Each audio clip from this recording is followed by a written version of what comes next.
Ada info apa, Bang? Banyak bro. Valid nggak tuh? A1. A1.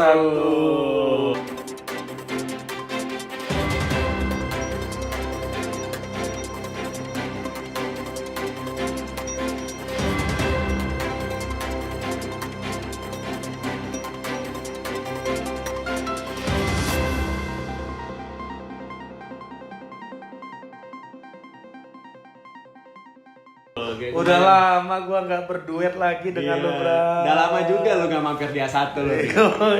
Kayaknya kan temen lu udah keren-keren. Iya, memang. Ada- Memang teman gue dari dulu keren-keren.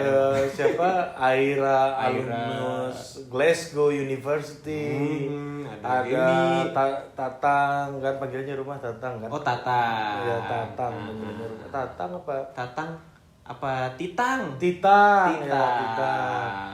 Titang Malarange. Maranggeng, Ya. lulusan Columbia. Columbia University. Oh, gokil teman lu sekarang ya. Dibandingkan Sementara gue masih gua- S1.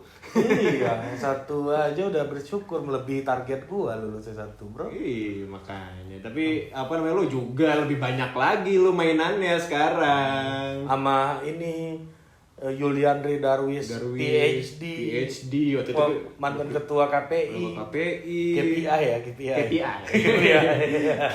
Key Performance Indicator. Itu membingungkan memang. Gila, temennya Batara sejak gua nggak di A1 ini gokil semua gua lihat. Kebanyakan dia tetap lu temenannya sama ini Vasco. Iya, kalau gua kan memang segmen gua om-om. Oh. Iya, kalau lu kan kalau gua beda. ini mama. Tante-tante progresif. Tante progresif. Nah, mending gua gunakan kata tante-tante progresif. Bukan MILF ya? Jangan, itu diskriminatif. Itu Nanti diskriminatif. Kita dihajar SJW. SJW, tapi Aira kemarin itu loh. Hashtag Aira MILF 2024. Ya itu serah dia lah.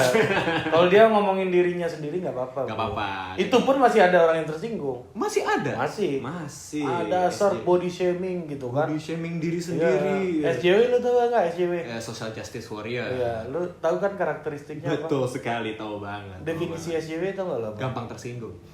Definisinya tahu nggak lo SJW? Definisinya, coba kalau definisinya. Apa menurut lu di SJW itu apa? Bukan SJW kepanjangannya, bro? Apa namanya? Dia kan social justice warrior, berarti dia tuh memperjuangkan keadilan sosial.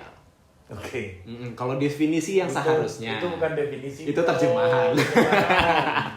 Tapi kan emang harusnya begitu. Ya definisi, meaning. Meaning, ya maksudnya dia. Maknanya mereka ada di dunia ini itu apa menurut lo? Maksudnya. Ya apa definisinya? Definisinya ya mereka tuh membela orang-orang yang sama ini terdiskriminasi. Ya, orang-orang yang dianggap lemah. Orang-orang dianggap lemah seperti itu. Enggak hanya mereka kan yang belain orang-orang lemah kan banyak kan? Banyak kan? Banyak. Makanya gue selalu nyebut SJW adalah politisi yang belum berpartai. Nah, itu dia. Ya, para SJW silahkan komen dan kita bantu. Ayo sini, ayo. Ya lagian juga hari ini syutingnya nggak terlalu terencana sebenarnya. Gue juga tadinya mau kesini cuma mau ngobrol-ngobrol doang sama Batara. Pada pengen nongkrong doang padahal. Ngobrol, ngopi-ngopi kan, kita ngobrol lah di kantor kita yang baru, Brad, gitu kan. Padahal kantor orang baru kita kudeta. Ya, kita kudeta. Jadi Dan sekalian ngetes kamera ya, baru. kamera HP baru Batara baru beli HP baru, cicilan berapa bulan, Brad? 18 bulan. 18 bulan.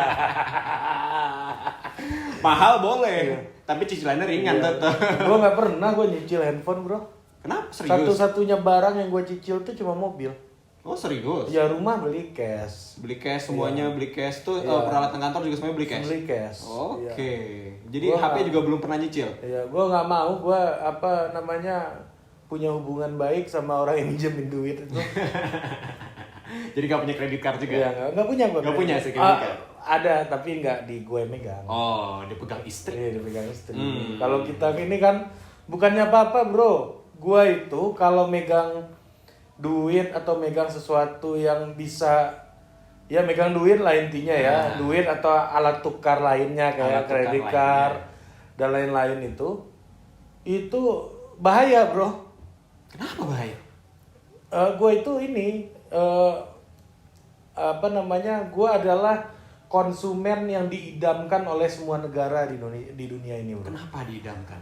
Ya karena gue main beli aja. Kalau anak gue Nggak pakai mikir. Iya nggak pakai mikir. Kalau anak gue bilang kalau minta ke ibu ya nanti dulu katanya kan. Kalau minta gaya ayo beli. Itu dulu apa namanya kalau misalnya di US tuh ada istilahnya impulsive buyer. Iya impulsif buyer.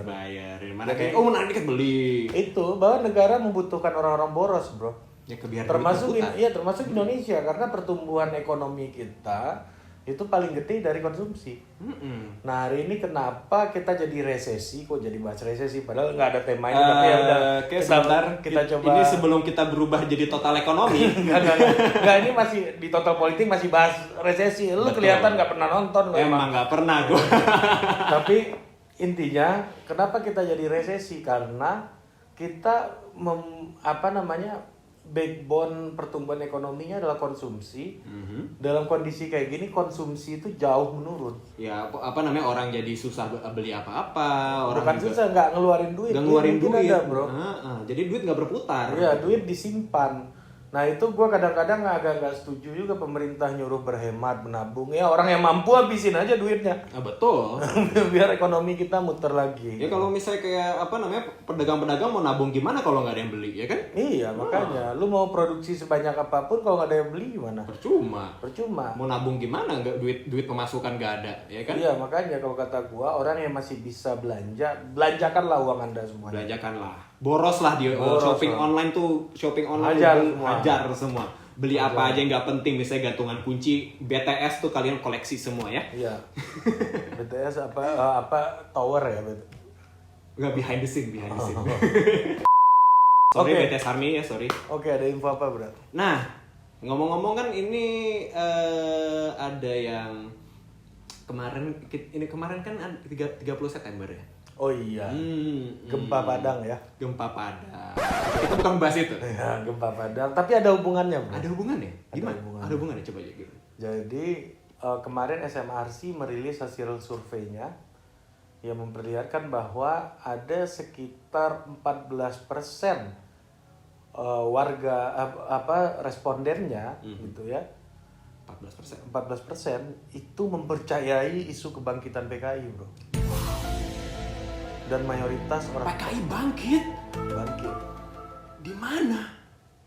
Iya, makanya gue juga kemarin tuh kan gue ketemu ada kawan gitu kan, dia ngaku kakeknya PKI, tapi kemarin dulu itu dia kayaknya menyembunyikan identitasnya atau gimana gitu ya. Iya. Tapi kemarin gue lihat adeknya muncul di BBC, Bro. Ngaku sebagai memang cucunya Murad Aidit. Oke. Orang PKI, lu gue ngerahasiain nama lu, tiba-tiba deh lu muncul di BBC. Itu Vico Farizal, tau nggak? Vico Fariza. Jadi kakaknya Si Vico tuh cucunya Murad Aidit ada di BBC kemarin, lu tonton aja videonya yang kerjanya cuma tiap hari marah-marah di kosan itu.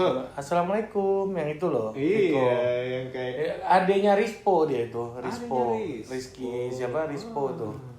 Jadi padahal bentuk badannya sangat tidak komunis. Jadi Rispo itu pernah cerita sama gue dulu gitu ya, soal latar belakang keluarganya lah. Gue nggak pernah ngomong kemana-mana kan. Ya kemarin adanya muncul di media, Bro, ngomongin rekonsiliasi PKI karena cucu-cucu dan anak-anak ini kan nggak tahu menahu, Bro, dengan apa yang terjadi. Taruhlah kita bilang PKI salah gitu. Taruhlah gitu. Atau kita bilang TNI salah. Gitu. Taruhlah ya. Terus anak-anaknya salahnya apa? Itulah yang jadi pertanyaan. Itu dia ya. Mereka nggak ngerti gitu loh. Nggak terlibat. Mungkin ngerti juga versi orang tuanya. Ya, mereka pun nggak hidup di zaman itu. Iya, memori itu pasti diwariskan. Pasti. Ya kan, diwariskan dari orang tua, dari orang tuanya lagi gitu ya. Jadi gara-gara itu jadi gue gak kaget juga kemarin Vico mau speak up ya soal itu. Ini ngaku PKI itu kan di negara kita ini kan agak-agak mirip sama ngaku LGBT gitu loh. Iya, Iya kan? Agak-agak mirip nih. Ini mulai nih tema A1 agak sensitif nih. Akhirnya ya. Kita coba lah Nah, bentar lagi kita masuk Deddy Corbuzier di sini. Tema-tema agak kontroversial dikit. Agak kontroversial dikit lah. Nah, jadi kemarin gue nonton Viko, ya kan Viko yang muncul bukan Rispo, tapi orang udah tahu kan. Ya kalau kakeknya Viko nggak mungkin dong kalau bukan kakeknya Rispo. Belum. Mereka kan saudara kandung. Saudara kandung, iya kan? iya. Dan apa namanya tidak terpisah juga kan, nggak mungkin kakeknya beda, mereka saudara kandung. Iya. Terus si Rispo pernah ngomong gini dulu, ini orang-orang kenapa ya ngomongin kebangkitan PKI terus gitu kan. Gua kenapa Po? Iya, orang ngomong-ngomong kebangkitan PKI, keluarga gua kan nenek kakek-kakek gua kan PKI dulu katanya kan. Oh gitu, iya. Emang kenapa? Iya katanya mau bangkit, kok nggak pernah diundang, minimal bikin grup WA kayak nggak ada katanya kan. Iya makanya. Gue jokes ini nggak akan gue sampein kemana-mana, tadinya nih jokesnya Rispo ya cerita ke gue. Gue nggak akan sampein ini kemana-mana sampai kemarin si Viko muncul di BBC bos, ngomong soal komunisme. Ya kita keturunan. Jadi Rispo di head to headin sama cucunya DI Panjaitan gitu. Iya kan. Jadi kita nih harus kita mulai rekonsiliasi dari generasi kita, karena kita nggak mau dan nggak tahu dan nggak tersangkut paut dengan persoalan politik orang-orang terdahulu. Taruhlah PKI yang salah, taruhlah TNI yang salah, ya. Siapapun yang salah, ini soal politik. Betul. Iya kan? Soal politik. Udahlah, itu politik zaman itu. Politik zaman ini dan kita walaupun memang terlibat dengan politik dunia ya, karena itu pas zaman perang, emang itu salah satu dampak dari perang dingin, betul?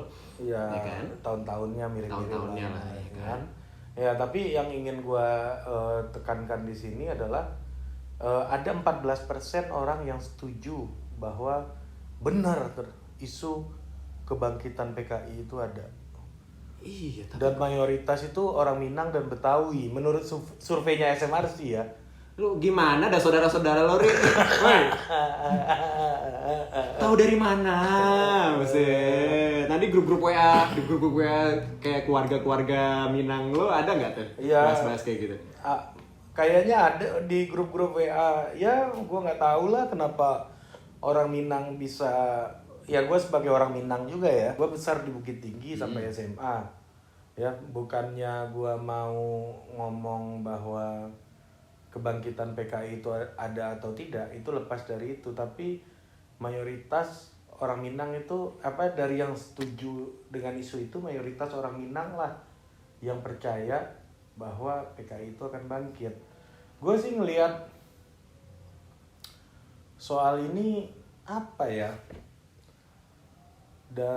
agak ini ya, gue ya melihatnya agak kaget juga gue melihatnya. Orang Minang yang mayoritas yang percaya dengan isu itu, karena kan ya ideologi ya ngebangkitin ideologi yang mati itu nggak mudah bro. Nggak mudah. Bahkan sekarang pun di dunia pun negara-negara komunis sudah nggak komunis. Udah nggak komunis gitu loh, identitasnya aja komunis kayak ya mereknya aja, tapi kenyataannya dalam prakteknya sama sekali tidak komunis. Misalnya kayak gini, China gitu ya. China itu dia make komunisme untuk mengorganisir diri bro. Mengorganisir diri. Maksudnya gini, penduduknya 1 miliar. Iya. Ya, penduduknya 1 miliar. Kalau tiap minggu ada, kalau di situ 1 miliar penduduknya, partainya misalnya ada 10, ya, ideologinya macam-macam, pilkada tiap tahun, kira-kira hancur nggak tuh negara? Gila, itu bisa untuk ngurusin TPU aja bisa habisin berapa duit itu? Nah itu maksud gua. Jadi China dalam hal dia menggunakan komunisme itu sebagai metode untuk mengorganisir negaranya. Tapi dalam kenyataannya ya semua orang boleh bisnis sendiri. Iya boleh jadi orang kaya. Kalau misalnya mereka masih komunis banget nih, nggak mungkin ada Jack Ma. Iya, Jack Ma itu kaya banget bos. Kan komunis itu kan tidak ada kepemilikan. Iya, kayak ini misalnya Vietnam itu lagi industri pabrik Indonesia pindahnya Vietnam semua bro. Iya benar. Karena ya mereka sudah membuka bisnis gitu. Bukan komunis yang yang sebagai ideologi yang faktor produksi harus dikuasai oleh negara gitu kan, nggak kayak gitu. Ya paling sekarang Korea Utara yang masih kayak gitu. Paling, Iya. yang paling masih komunis tuh paling Korea Utara. Oh iya, itu pun istrinya Kim Jong Un bintang K-pop dulunya kan. Iya benar makanya. Dan tetap aja impor. Dan buktinya juga ya, buktinya kita lihat Korea Utara ya, memang sekarang komunis tuh sudah tidak bisa dijalankan lagi untuk negara karena jadi secara ekonomi sangat jelek sebenarnya kan. Nggak punya duit kalau lu komunis gitu loh. Iya kan? Ya mungkin bisa iya bisa enggak gitu. Tapi maksudnya sih gue ngelihatnya lu jangan menganalisis sejauh itu juga bro. Ya ini masalah pengen memberikan informasi juga karena kalau misal opini bukan informasi. Tapi kayak ini kalau gua ngelihat orang Indonesia itu yang mengaku anti PKI, anti komunis itu cuma mengartikan komunisme itu anti agama ya. Anti agama saja. Iya betul. Lu ateis, lu komunis. Iya. Padahal belum tentu. Padahal bukan itu inti komunis itu bukan. Banyak gitu. juga ateis yang ateis yang pikirannya ini misalnya nggak harus komunis, banyak ateis yang liberal juga. Liberal ya. Contoh ya negara yang paling anti komunis di dunia ini kan Amerika, United States gitu kan. Itu sekarang mayoritas mereka komunis. Apakah mereka Nggak usah dikat, ngomong aja sorry aja. Sorry, mayoritas mereka ateis. Tapi apakah mereka ateis jadi komunis? Enggak, mereka masih anti banget komunis. Mereka sangat paling mentok liberal kapitalisme gitu kan. Betul, jadi ya kaitannya sama orang Minang yang mayoritas percaya dengan itu sih buat gua gua agak kaget sih bro. Agak kaget. Menjelaskan tuh kagetnya tuh kenapa? Agak kaget dengan keterbukaan informasi kayak sekarang. Lu bisa dapat bahan-bahan semuanya di internet di mana-mana gitu ya. Tapi lu nggak belajar dari dunia ini bergeraknya seperti apa gitu. Itu dia. Ya padahal kan orang Minang kan dari zaman gua dulu itu di belakang SMA gua itu rumah kelahiran Bung Hatta bro. Oh di Bukit Tinggi ya? Iya, di belakang SMA gua persis. SMA 1 Bukit Tinggi. Bung Hatta itu kurang progresif apa bro? Oh iya. Nulis buku pemikiran filsafat Yunani lu bayangin. Waktu dia masih wapres. Ya, sibuknya bangun negara yang baru lahir nih. Iya, punya waktu nulis itu bro. Gila sih. Tapi emang gua akuin sama Bung Hatta tuh emang ininya gokil sih. Ya, bacaannya banyak, bukunya dibaca semua. Bahkan yang gue dengar waktu dia pernah diasingkan dulu. Iya, selamatkan buku. Buku. Dia bukunya 2 truk. Iya. 2 truk dia menyelundupkan buku gitu loh buat bacaan dia gitu. Ya, 2 koper bro. 2 koper ya. Lebay 2 truk. Lebay loh. Nah jadi intinya sih gitu. Ada dulu kan kita diajarkan bahwa orang-orang tua kita ini orang-orang yang punya wawasan dunia gitu. Iya kan, Bung Hatta. Terus kita punya orang tua kita itu yang diplomat yang sangat luar biasa itu namanya Haji Agus Salim. Iya kan? Kita punya orang tua lagi itu namanya Muhammad Narsir. Jadi banyak orang-orang hebat yang menjadi mencetak nama di sejarah Indonesia itu produksi Minang gitu. Iya, dan nggak hanya orang hebat membangun Indonesia, tapi ini orang-orang yang mengerti dengan perkembangan dunia. Oh iya, jelas. Bung Hatta jelas. Beliau sangat mengerti bagaimana welfare state di Skandinavia gitu misalnya. Terus Bung Syahrir jelas seorang orang yang punya social thought yang begitu kuat ya Bung Syahrir gitu. Ya bahkan kemarin tuh gue dapat cerita dari Pak Asril Caniago itu di konten kita sebelumnya, orang seperti Muhammad Natsir itu menginspirasi kemerdekaan Bosnia bro. Gitu. Bahkan pengaruhnya sampai ke negara Bosnia. Iya itu maksud gua. Jadi sampai ke benua Amerika ya. Bosnia Eropa. Oh iya bukan. Iya, negaranya Zlatan Ibrahimovic. Oh iya. Gua nggak nonton bola sih. Edinson Cavani kan. Edinson Cavani itu baru dari Amerika Selatan. Iya, Uruguay. Uruguay. Nah, tapi lepas dari itu, Bat, menurut gue ya. Jadi gue agak kaget di mana orang-orang tua kita, gue dulu mengajarkan bahwa pendahulu kita adalah orang-orang yang mengerti dengan perkembangan dunia. Tapi hari ini mayoritas yang percaya dengan kebangkitan PKI itu malah orang dari kampung gua juga gitu. Iya. Jadi agak kaget gua apa yang ironis ya. Agak ironis apa yang diceritakan sama orang tua gua kok bertolak belakang dengan kenyataan nih gitu. Betul. Jadi itu aja sih, bukan gua bilang lu percaya kebangkitan PKI lu goblok, enggak gitu kan. Tapi memang lu nggak ngikutin aja. Dan padahal dunia lagi berubah gitu. Berubah dengan begitu cepat, akses terbuka. Iya kan sekarang kan buka internet, orang baca internet semua. Iya kan? Apa aja semuanya tinggal cari. Cari di internet. Tinggal Google dapat. Iya, ketika dia buka internet, ya bukanya PKI. Makanya jadi kayak gitu, bro. Padahal lu bayangin, ada ribuan, jutaan website, jutaan konten yang ada di internet. Tapi apa namanya? Pas lu buka, kalau misalnya kebangkitan PKI gitu. Kalau misalnya menurut gua, kalau misalnya mereka keywordnya PKI, mereka pasti akan muncul link-link membahas komunisme.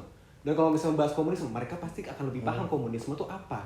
Cuma kalau misalnya, tapi gue yakin mereka pasti keywordnya kebangkitan PKI atau KPI, PKI anti agama, pasti lebih ke situ gitu. Iya. Dan kalau lu bilang PKI anti agama juga, menurut gue sih komunis anti agama. Misalnya gini, gue ada contoh waktu itu gue baca berita, PKI dukung kemerdekaan Palestina gitu. Ya gue sih masih punya gambaran ya, kalau pemikir-pemikir sosialis dan komunis zaman dulu itu sangat setuju dengan pan-islamisme gitu. Dengan kemerdekaan Palestina. Gue buka link beritanya, bro, taunya Partai Komunis Israel. Udah komunis Yahudi pula.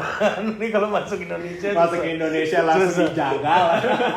Partai Komunis Israel ternyata. Masuk aja di demo lo. Jago juga nih editor yang bikin judul clickbait nih. PKI dukung kemerdekaan Palestina. Gue kira dalam konteks itu, bro. PKI ternyata Partai Komunis Israel. Gila. Partai Komunis Israel, bro. Partai Komunis Israel. Itu kalau misalnya lu levelnya tuh di Indonesia tuh udah lu ateis, LGBT lagi, susah banget sih. LGBT yang ateis ya. Gue pernah nih ada Emang ada ya LGBT yang beragama, bro? Ada aja. Kayak waktu itu gue nggak tahu ya, gue bukannya homofobik atau apa gitu ya, tapi gue nggak tahu. Ada aja, dan waktu itu kayak ya gue lihat ya, gue ketemu sama seorang LGBT dan gue tanya, apa kalau masih beribadah? Masih gitu loh, masih dari berbagai macam agama pula gitu loh, gak cuma satu agama doang yang gue tanya gitu. Ada juga sih. Ada ya, masih seperti orang pada umumnya juga. Ya ibarat gini, dia nganggep dosanya dia sama kayak free sex. Oh. Jadi dia ya kalau misalnya di agama kan, kalau misalnya secara pandangan agama jelas LGBT itu dosa gitu kan. Nah, tapi dosanya tuh menurut mereka levelnya sama kayak free sex. Oh, menurut interpretasi mereka. Entah dari mana lah ilmunya ya. Entah dari mana gitu. Jadi ya udah kayak tanya lu masih kayak orang-orang nih ngaku beragam, masih ibadah tapi ngewe jalan, ya sama aja kalau menurut gua gitu loh. Oh, dia ngomong gitu. Ngomongnya gitu. Sama aja katanya sih gitu. Oke, Pak. Yang kedua, Bro. Ada info apa lagi, Bro? Nah, ngomongin soal agama jadinya kan. Iya, kita masuk agama ini smooth transisinya. Gak sadar. Iya, gak sadar padahal. Gak sadar tapi mentransisi sih. Ini kayaknya emang udah udah kebanyakan nge-host. Iya, udah matching aja. Udah nalar gitu. Nah, habis itu ngomongin soal agama nih. Kemarin gue denger tuh di daerah Tangerang ya. Ada masjid dicoret-coret, coy. musola. Musola ya, bukan Iya, masjid. musola, ya. Oh, iya. Gua maaf nih bukan muslim. Iya. Kadang susah bedain musola sama masjid. Ya, masjid lebih gede. Masjid lebih gede aja. Kalau gitu. musola itu biasanya neighbor. Neighborhood ya. Iya, neighborhood. Oke. Yang apa? Yang pakai apa? Yang kalau misalnya apa namanya mensuarakan azan tuh masjid doang bolehnya. Musola pun boleh. Musola pun boleh. Iya. Oke. Nah, habis itu Lo kenapa ada masalah sama teman masjid lo? ya kalau gue ngomong nanti gua ditangkap gimana? Jangan, Panji udah ngerasain, Bos. Panji udah ngerasain. Padahal Panji tuh Bagian dari mereka juga. bagian dari mereka juga gitu kan. Untuk masalah memenangkan Anies. Apalagi gua yang musik. Nah, besok. Nah, ini apa namanya coret-coretannya brutal, cuy. Di musola tulisan anti-Islam. Terus ini dia yang ngomong bukan gua. Apa namanya? Wah, pokoknya brutal deh pokoknya. Dan ternyata pelakunya Ada tulisan Allah yang dicoret juga. Padahal pelaku ternyata tetangganya itu musola. Dan beragama muslim juga ternyata. Dan belum diketahui motifnya sampai sekarang. Belum tak ketahui. Nah, tapi gue sih coba berpikir gini, Brat. Gue ngasih analogi ya untuk soal coret-coretan nih ya. Lu kan Kristen. Coba lu datang ke gereja, udah ada belum lu lihat orang di gereja, tiba-tiba lu deh datang ke gereja, lu coret dinding gereja lu dengan tulisan I love Yesus. Kira-kira ngamuk gak pengurus Ya, gereja? gua abis itu langsung dijewer, gua mau pendeta resort. Lah, kelakuan kau ya. Apa namanya? Apa margamu kan gereja Batak. Itu Batak. Apa margamu kau apa namanya nanti ku bilangin kau ke mama kau ya. Ya ampun. Ngeri. Ya, gue juga masuk masjid nggak bisa juga, nggak berani juga gue nyoret. Aku cinta Rasulullah Muhammad Sallallahu Alaihi Wasallam gitu nggak? Dijewer ustadz Iya, juga. dihantam juga muka gue. Ini tulisannya anti Islam, bro. No religion, No religion. no religion, no moral, no akhlak. Aduh. Emang biasanya dia katanya dia mengaku karena belajar agama dari YouTube katanya. Belajar agama dari YouTube. Iya, ustadznya siapa? Ustadznya siapa? Coki Muslim.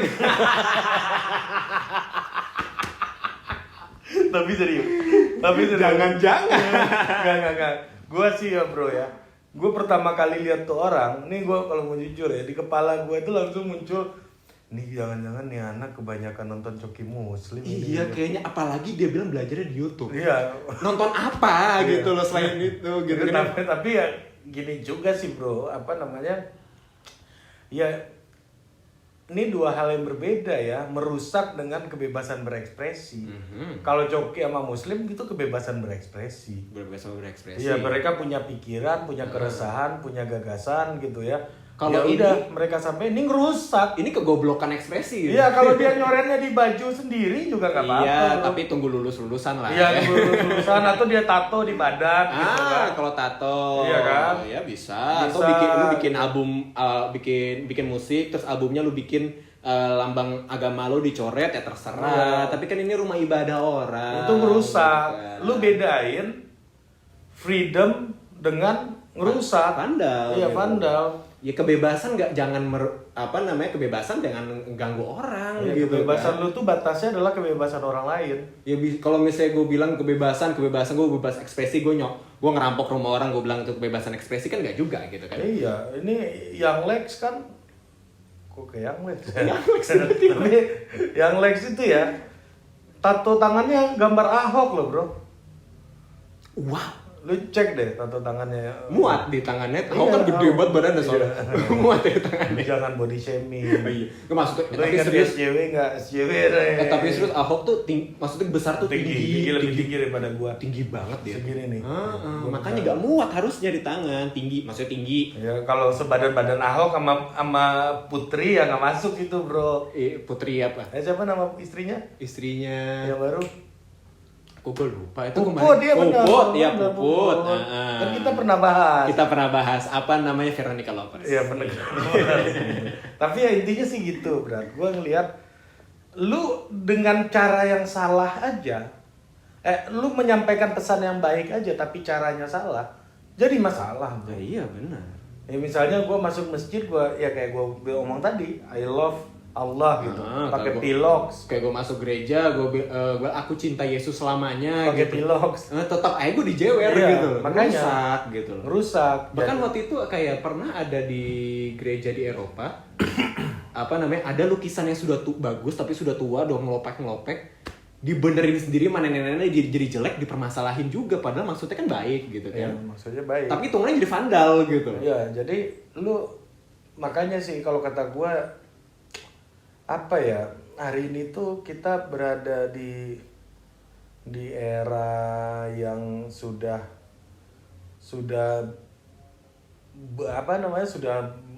buyar semua norma gitu loh, Bos. Iya, sekarang udah batasan-batasannya sudah blur semua. Nah, makanya sih kalau gua yang selalu gua tanamkan dari rumah itu adalah soal critical thinking. Berpikir kritis. Udah, orang kalau udah terbiasa berpikir kritis, apapun yang dia lakukan itu dia jadi siap mempertanggungjawabkannya, bro. Ya misalnya gue coret ini, kira-kira apa salahnya musola ini ya gitu. Bisa gue kotori untuk argumen gue apa nih yang harus gue sampaikan untuk mengotori musola ini. Betul, apa namanya, dan ya musola itu tempat suci gitu kan. Ya, tempat suci untuk agama tertentu. Ya, gitu. untuk orang lah, untuk sebagian orang minimal. Sebagian orang. Taruhlah gue ini ateis gitu. Taruhlah gue ateis. Lu muslim misalnya. Baca kalimat syahadat. Enggak mau. Lu muslim misalnya, ya. Ya, tetap gue harus melindungi lu gitu. Iya kan? Betul. Dan lu pun harus melindungi keyakinan gue.